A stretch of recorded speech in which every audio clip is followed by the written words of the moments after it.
เจ้าจงไว้แค่ยังหนวดงอกคือบุกโกนออก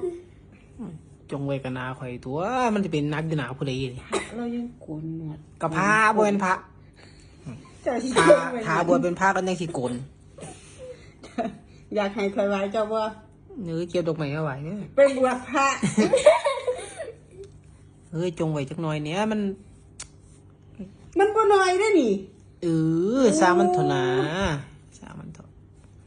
มันเฮ็ดจังไดล่ะสังขารมันบ่เที่ยงเฮ็ดจังไดเนาะ ก็อยากให้มันดับมือมูอยืนบ่ดับเฮ็ดจังได อยากเป็นฤาษีเหรอ สงสัยจะได้เป็นฤาษีแล้ว โอ้ขี้ไรครับหาโกนออกเด้ออู้ เอาก็ลองไปเบิ่งมันสิเป็นหยังโกนมาหลายแล้วก็สิลองไปเบิ่งกันนะโกนมา ขี้ไรครับ โกนมาตั้งหลาย10 ปีแล้วก็เลยสิลองไปเบิ่งจัก10 ปีเป็นจังไดอันนี้เว้าซื่อๆเด้อาจสิบ่ถึง10 ปีดอกก็สิลองไปเบิ่งจัก4-5 มื้อหรือจักมื้อก็แล้วแต่ความเหมาะสมที่สิโกนออก